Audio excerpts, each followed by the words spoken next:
Well, here we are, guys. Another CinemaSins video for me to react to, and yes, that's right, you read the title, you know exactly what it is.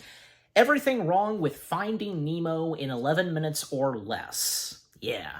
Um, Now, I mean, of course, I was, considering on reacting to this. Like, it's been in my list of planned reactions, and with a good majority of CinemaSins videos, and this being one of them. Yeah, because obviously reacting to some Pixar ones. I don't see. Maybe I did. Yeah, I'm pretty sure because might have. I think I probably did react to a few, but I'll have to go back and look because golly, I've done so many reactions now to CinemaSins, so it's hard to keep up which ones I've done and I have not yet done. This I know I haven't done until now, obviously. Yeah, so I mean, what can you say about Finding Nemo? I of course done my review on it. If you want to go check it out, Finding Nemo, because it's a Pixar gem without a doubt.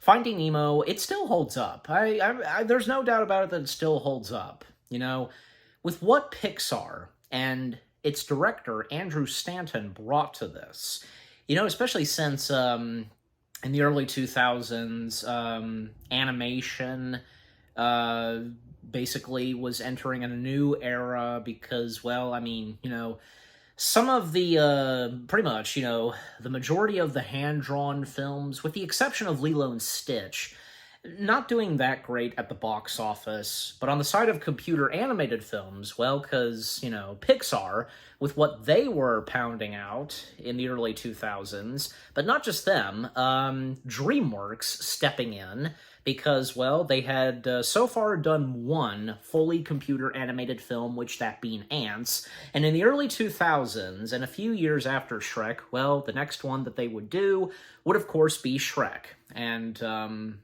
then say Blue Sky, the now defunct Blue Sky Studios stepping in as well, and, well, them doing Ice Age, and, well, a year after Ice Age, and other animated films that came out, well, aside from Ice Age, most of them being hand-drawn, still not doing that great, with the exception of Lilo and Stitch, okay?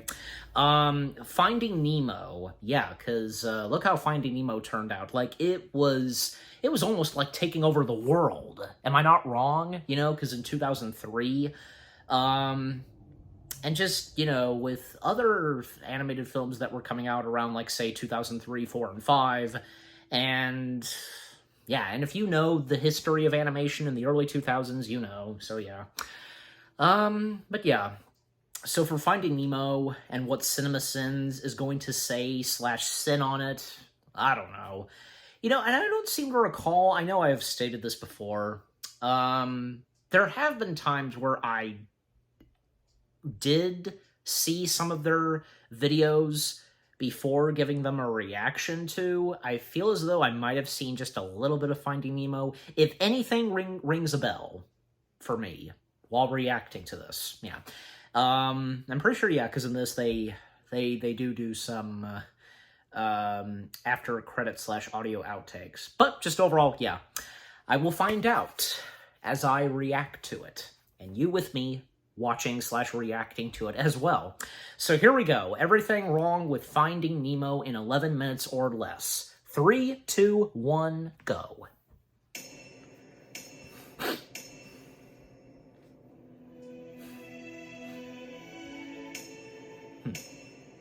Spoilers, yeah. 46 seconds of 2 damn logos. So, Coral, when you said you wanted to know... It's a shame that the re-releases, they don't use Fish real estate. the old castle logo that, obviously Pixar That's did. interesting, since while this movie gets a ton of actual real clownfish facts correct, real ones live in communities where only the alpha male and female are permitted to breed, making me wonder why there are so many damn clownfish clans in this tight vicinity to be competing for marlins and anemone. I don't know. Okay, sure, if you say so, but all of them have their eyes open, and they're basically zygotes right now, but whatever. Also, caviar I'd feel guilty about eating. We'll name this half Marlin Jr., and then this half... Coral Jr. I like Nemo. For all of them? Also, another interesting moment, considering that Well. all clownfish are hermaphrodites, beginning life as males and then changing into females as the needs of the clan dictate. There's over 400 eggs. Odds are one of them is bound to like you. Foreshad irony. This barracuda wouldn't Yeah. even know about the delicious clownfish babies if Coral hadn't darted down to protect them. Motherly instinct is addicted to kids. Horrible predator fish knocks Marlin straight into his home, where he just happens to be extremely safe from everything. Coral. By the way, Kicks you in the Coral. balls at the 4-minute mark, and your balls will not recover. Oh man. I'm only laughing because when I went to Wikipedia to research that earlier sin about breeding habits of the clownfish, I read that they're hermaphrodites. So if the alpha female of the clan is killed, the strongest male remaining becomes female and takes her place, which means Nemo is destined to be a chick. And also means I think I just figured out the plot to Finding Dory. I promise I will never let anything happen to you. Again. Do I have one? Again. 2, 3. That's all I have? Oh, you're okay. Father thinks that stripe You count forget is your equal own to perfect health. stripes. Though I should give him a break since his wife and 399 children died and left him on his own. How's the lucky fin? This is an asthma, but it might as well be. Lucky. Child has some sort of affliction that makes survival harder cliche. We go out and back in. And then we go out and back in. Obsessive compulsive disorder. Whoa, hold Yeah. on. Hold on, wait to cross. Entire trip to school was devoid of I think I've kind of life, been there and bam, before. this one spot has all the neighbors. Also, can't you go over it? This crab gets his shell stolen, but then in the wide shot, the Yeah, fish could you fall go again over and it? I don't completely know. change colors, and the shell is gone. Either that, or this school currently has 2 incoming students whose shells have been stolen by duo bullies, which would be weird, even in an ocean. Well, I don't think Hey, you're a clownfish. you're not really supposed to notice. You're funny, right? Hey, tell us a joke. That's fish racist. Hey, tell us a joke. Well, actually, that's a common misconception. Clownfish are no funnier than any other fish. It's also weird that we even refer to ourselves by the human-given name of clownfish, but that's another Just story because they're altogether. clownfish doesn't mean that they're clowns, you know? Let's name the zones of the open sea. I doubt it was this exact one, but I'm sending this motherfucker for being the same species or cousin species of that thing that killed Steve Irwin. Oh my god. You think thoughts that are empirical. Is this school or the Wiggles? Marty learns the school kids are headed for the drop-off 10 Did you say seconds after Wiggles? they leave, but arrive so much later than them at the actual drop-off. I that will it's have. I'm basically gonna go inconceivable. back and look at Let's that. name the species. You can teach a song naming all the species to fish, but that doesn't mean they'll know which species is which. All right, kids, feel free to explore, but stay close. I see lots of problems with these instructions. Adults arguing about the child's safety fail to pay attention to the child cliche. This is exactly Ooh, why it's Harry really Potter like lost the his son in The Woman in Black. Fish only notice the scuba diver when we do, which is when he comes into frame. Why did no one see him the entire time Marlin, the teacher, and all the students were looking in this direction? Okay, so I've seen this movie before. I know the ultimate moral is that Marlin should let Nemo live his life and not be a nagging rules-based father.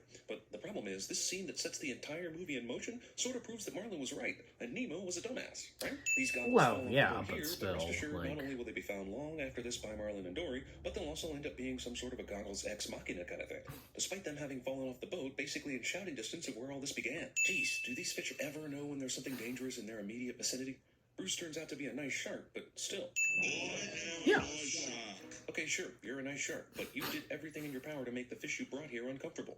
Why not tell Well- Dory and Marlin that you're a nice shark and have no intention of eating them before going to your meeting? Clownfish really do. Tell us a joke. Man, sea Oh, I creatures love are really jokes. liberal. Is it customary for scuba divers to write a return address on their masks?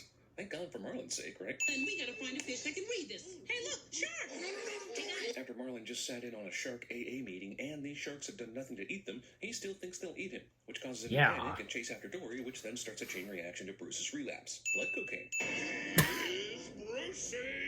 This shark has seen The Shining, or The Tonight Show, but probably The Shining.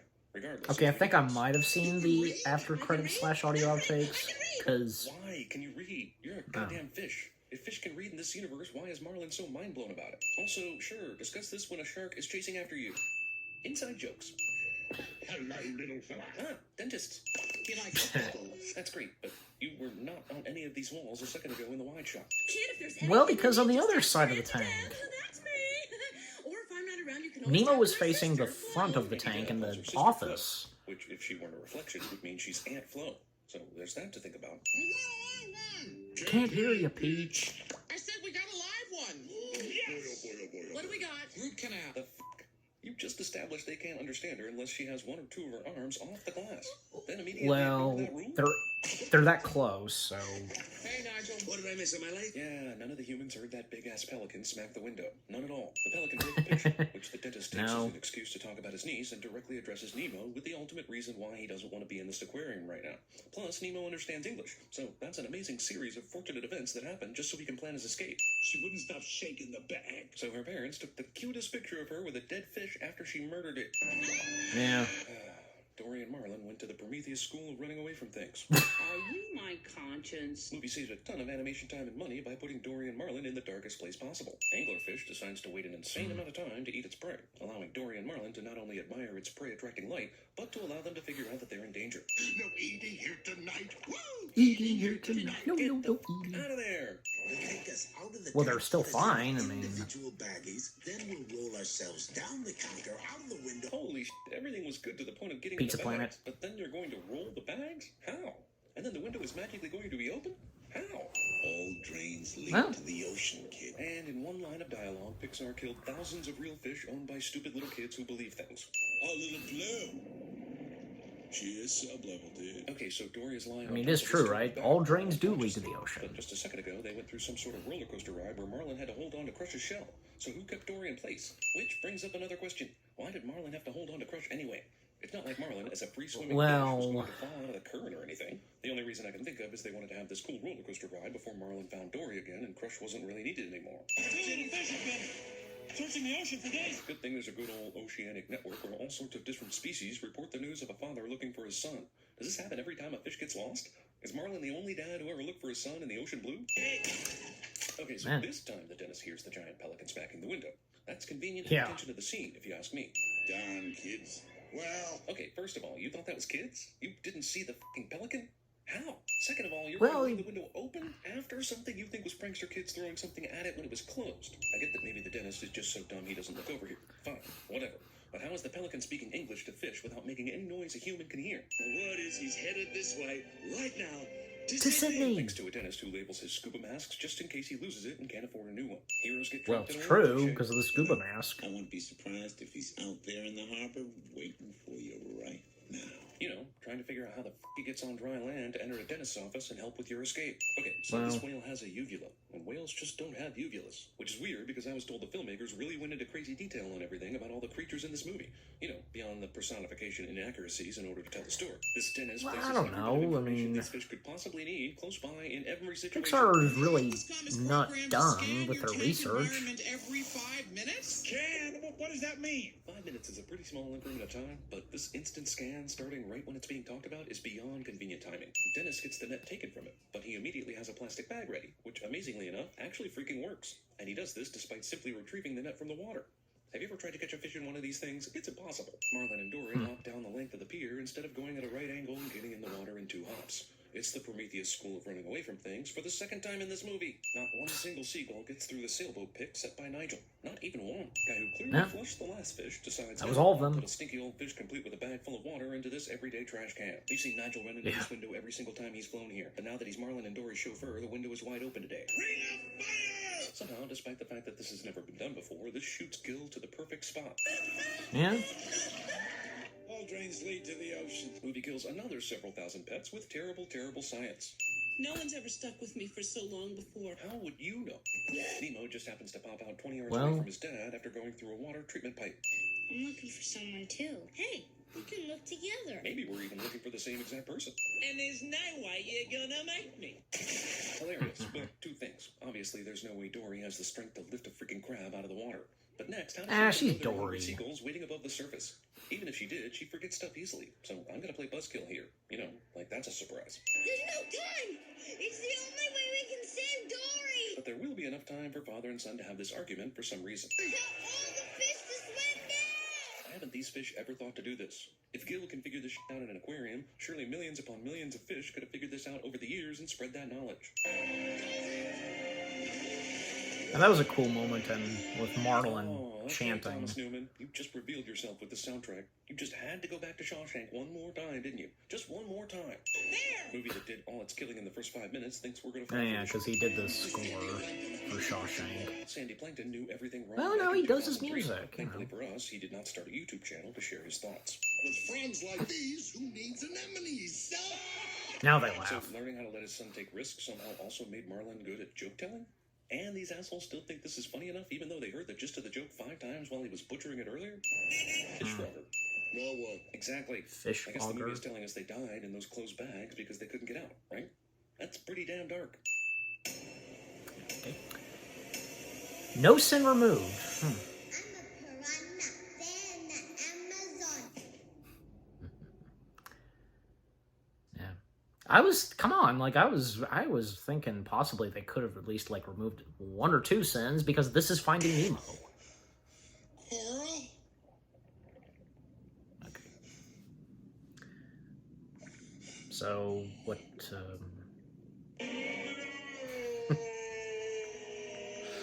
That's a pretty big butt. Oh my god. Becky, look at her butt.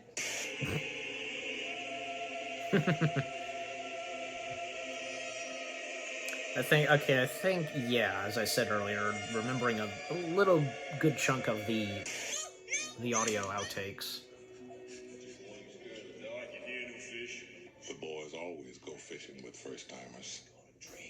And they don't quit till they reel someone in. Take us out in the tank, put us in individual baggies, then we'll roll ourselves down the counter, out the window, Fitting. and into the bushes, fast, straight into the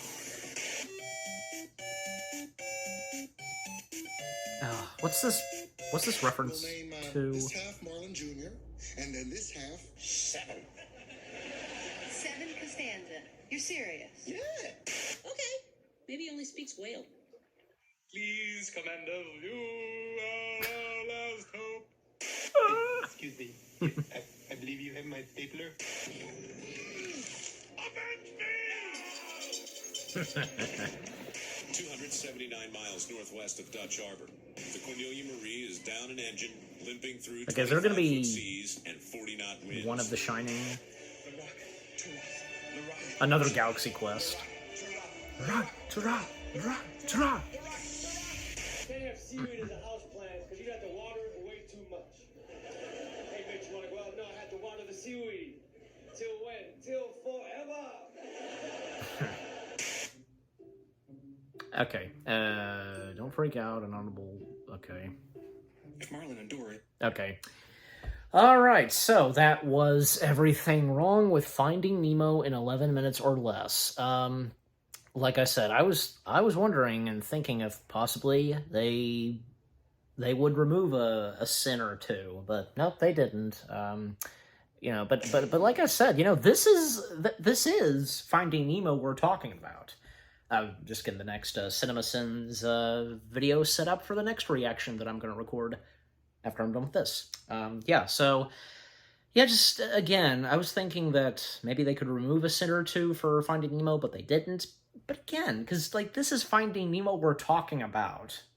I mean, you know, despite the fact that some things that CinemaSins talked about and that they pointed out and sinned on, yeah, I mean, yeah, but I don't know, because, like, especially with the research and, like, pointing out, like, say, about clownfish and the whale, like, I don't know, I'm sure there's a logical explanation and so on, and, well, because, you know, like I said, like, Pixar is no dummy. They're no dummies when they do their research. You know, because it was especially at this point, when it came to doing Finding Nemo, they were doing their research. This is where, for Finding Nemo, this is where they were really starting to do some full-blown research. I mean, the first 4 Pixar films, Toy Story, A Bug's Life, Toy Story 2, and Monsters Incorporated, they really didn't have to do that much research, especially with what goes on in the first 4 films.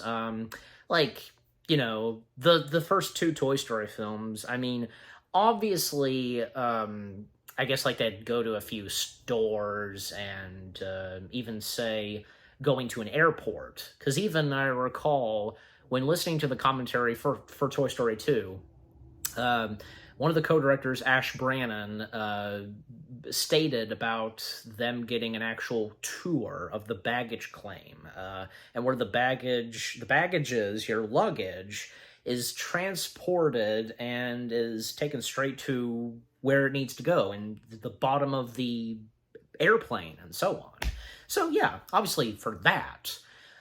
Well, for A Bug's Life, well, because all they really had to do was, like, say, go out their backyards, or go out in the, like, I don't know, garden fields where Pixar used to reside at Point Richmond. Even, I've seen some of the footage that Brad Bird shot, on his home camera, and how we would see some of that in the Making of The Incredibles, as well as the Pixar Story documentary, where he, for the first time, was making his way to Pixar in Point Richmond, where he now became a part of the Pixar team/family, and he pointed out, this is where they actually shot A Bug's Life, that whole thing, yeah. And also, because, well, John Lasseter and the others stating that, they took, like, Lego wheels, and by using tiny cameras, and they called it the bug cam, and rolling it around grass fields and so on, and getting the organic environment and all that stuff that goes on and is in A Bug's Life, just amazing.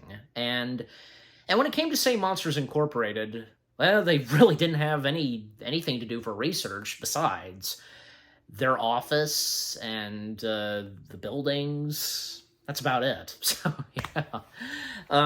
But again, when it came to Finding Nemo, and even, say, I don't know, did they do, I guess kind of, like, but not really that much for, say, The Incredibles, but, from, like, say, the biggies, like, the first biggies, Finding Nemo, and Cars, the first Cars film, and Ratatouille, yeah, the research that they did on those, yeah, because they really went biggie on what they had to research for, because, Finding Nemo, diving in the aquatic ocean. Did I say aquatic? Like, I don't know. The oceans of Australia, basically. What did I say? Aquatic? I have no idea. And looking at the coral reefs, and, of course, studying fish, obviously. And when it came to, say, Cars, well, doing their research out on the road to the actual Route 66. And for Ratatouille, well, because going straight to Paris, where else? And even, like, say, one more example, Up, because the research that they did for Up, the location where Carl Fredricksen is going to, Paradise Falls and such, and how there technically is an actual Paradise Falls, maybe not going by that exact name, but still, and the tropical, like, jungles and stuff like that, as we would see in Up, it's amazing, it really is. Yeah. I don't know if you noticed, but I've got a little bit of white lighting on me. That's because I've got, Bruce Almighty is on TV right now, but anyways, I just thought I'd mention it. And I kind of hate it sometimes because of the lighting, whatever, even, like, say, if it's white and if it affects the green screen. Maybe not, but I'll find out, of course, and you'll know. You know as you're watching this. Alright, but anyways, anything else I want to mention about Finding Nemo? Well, I mean, like, as I was saying, I was thinking, because I guess, I don't know, if they wanted to, I mean, it's so obvious, because with Bruce and going, here's Brucey, that obviously being a reference to, here's Johnny. And yeah, just overall, like, the stuff that they said, like, facts about the fish, and the one with the whale and all that stuff. Well, say what you will, but like I said, and as I went on saying in kind of full detail, Pixar being no dummies, I should say, when it comes to doing research, okay? And I'm sure there's an explanation as to, like, why the whale has this, and what the CinemaSins narrator had to say on clownfish and the other fish, and stuff like that, But just overall, Finding Nemo, it's a Pixar computer-animated masterpiece, without a doubt. A Pixar gem, and definitely, like, say, a part of the, like, Pixar Mount Rushmore, I guess you can say. I know my friends over at So You Want to Be an Imagineer have talked about that, and especially my friend Tiki, Pixar Mount Rushmore, and, you know, this being one of them, without a doubt. But yeah, again, overall, what CinemaSins had to say about what they had to say / sin on Finding Nemo, yeah, I mean, I got some good laughs and chuckles. And as I've gone on saying before, the CinemaSins videos are for our laughs and for our entertainment. That is the purpose of them, all right? What else more do I have to say? Anyways. Okay, so what about you guys? What did you think of the CinemaSins video itself? What they had to say / sin on Finding Nemo? Anything you agree and disagree with? And with what I've had to say and the stuff I was talking about before and after reacting to this? And yeah, just what did you think of my reaction? And again, what do you think of the CinemaSins video itself? And is Finding Nemo in your top list of your all-time favorite Pixar films? Let me know. Leave comments and give this reaction video a like, as always. And so, with all that being said, thank you very much for watching. I hope you guys enjoyed my reaction to the CinemaSins video of everything wrong with Finding Nemo in 11 minutes or less. More reaction videos are on the way. They're going to be awesome. Keep looking forward, and I'll see you guys in the next video / reaction. Take care, and peace out. Mine.